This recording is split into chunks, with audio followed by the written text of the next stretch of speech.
यूनान था कभी खो गया, मिस्र था कभी खो गया, बेबीलोन था कभी खो गया। कितनी सभ्यताएं आईं और चली गई, लेकिन भारत जिसकी परंपरा इतनी पुराने होने के बावजूद भी आज भी अपना अस्तित्व बनाए हुए है। मार्क ट्वेन लिखते हैं, भारत मानव जाति का पालना है। यह वो स्थान है जहाँ मानव भाषा का जन्म हुआ। भारत की धरती मानव इतिहास की माँ है। ये महान गाथाओं की दादी है और परंपराओं की परदादी है। भारत मानव इतिहास की सबसे कीमती और सबसे रचनात्मक चीज़ों का खजाना रहा है। इस वीडियो में हम भारत के प्राचीन इतिहास से जुड़ी 7 इंटरेस्टिंग बातें जानेंगे। नंबर 1, आर्कियोलॉजिकल एविडेंसेस बताते हैं कि भारत का शहर वाराणसी दुनिया के सबसे प्राचीन बसाए गए शहरों में से एक है, जो आज भी अपने वजूद में है। इसे बनारस भी कहा जाता है और ऋग्वेद में इसे काशी कहा गया है। वैसे बनारस को कम से कम 3000 साल पुराना माना जाता है, लेकिन हिंदू मिथोलॉजी के अनुसार भगवान शिव ने 5000 साल पहले इस शहर की स्थापना की थी। और आपको जानकर हैरानी होगी कि जब 2500 साल पहले भगवान बुद्ध काशी आए थे, उस वक्त भी इसे द इंस्टेंट सिटी कहा जाता था। हिंदू धर्म के 7 पवित्र स्थानों में से काशी को सबसे पवित्र माना जाता है। यहाँ तक कि जैन और बौद्ध धर्म में भी काशी एक बेहद पवित्र स्थान है। नंबर 2, तक्षशिला विश्वविद्यालय को दुनिया की सबसे पहली यूनिवर्सिटी माना जाता है।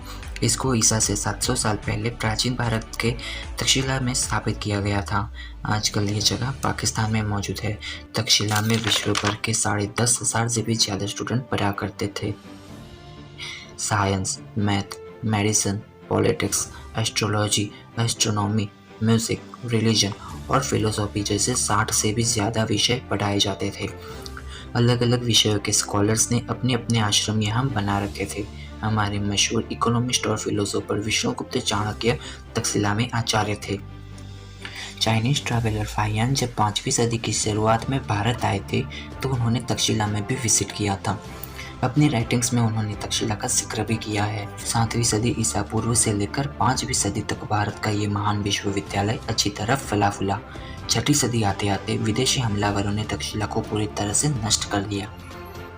नंबर 3, शिक्षा के मामले में आज भारत भले ही दुनिया के बहुत से देशों से पीछे हो, लेकिन एक समय था जब भारत की नालंदा यूनिवर्सिटी हायर एजुकेशन के लिए दुनिया का सबसे इम्पोर्टेंट सेंटर हुआ करती थी। नालंदा तक्षशिला से भी वेल ऑर्गेनाइजेशन यूनिवर्सिटी थी। कोरिया, जापान, चीन, तिब्बत, इंडोनेशिया, फारस और तुर्की जैसे देशों से स्टूडेंट यहाँ पढ़ने आते थे।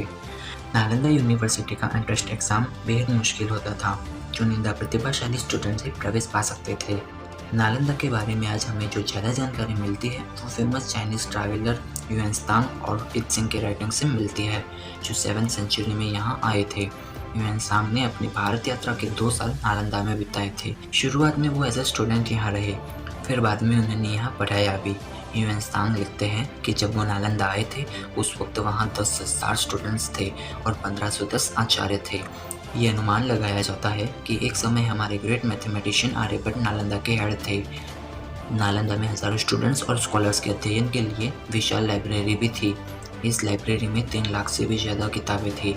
12वीं सदी के अंत में तुर्की हमलावर बख्तियार खिलजी ने नालंदा को जलाकर पूरी तरह नष्ट कर दिया। किसी ज़माने में नालंदा एक भव्य यूनिवर्सिटी हुआ करती थी। आजकल उसके खंडहरी शेष बचे हैं। नंबर 4, इंडस वैली सिविलाइजेशन के जन्म से ही भारत का इतिहास शुरू हुआ माना जाता है। ये दुनिया की 3 सबसे प्राचीन सभ्यताओं में से एक थी। मेसोपोटामिया, एंशिएंट इजिप्ट और इंडस वैली सिविलाइजेशन। और अगर इसे एंशिएंट इजिप्ट और मेसोपोटामिया की सभ्यता से कंपेयर करें, तो इंडस वैली सबसे ज़्यादा वाइड स्प्रेड सिविलाइजेशन थी। अगर इंफ्रास्ट्रक्चर और टाउन प्लानिंग की बात करें, तो इंडस वैली सिविलाइजेशन उस समय के लिए बेहद एडवांस सभ्यता थी। सिंधु घाटी सभ्यता के बारे में ये माना जाता है कि ये सभ्यता 3300 ईसा पूर्व से लेकर 1300 ईसा पूर्व तक अस्तित्व में थी। लेकिन नई डिस्कवरी ये बताती है कि ये सभ्यता कम से कम 8000 साल पुरानी हो सकती है। 1920 तक हमें इस सभ्यता के बारे में कुछ नहीं पता था। 1920 में जब इंडिया के आर्कियोलॉजिकल डिपार्टमेंट ने इंडस वैली में खुदाई की, तो वहाँ इस सभ्यता के 2 पुराने शहरों मोहनजोदारो और हड़प्पा के अवशेष मिले थे, जिसके बाद ही हमें इंडस वैली सिविलाइजेशन के बारे में पता चला। मोहनजोदारो और हड़प्पा ये दोनों साइट्स पाकिस्तान में हैं। सिंधु घाटी सभ्यता के बारे में अभी तक बहुत ही कम जानकारी मिल पाई है।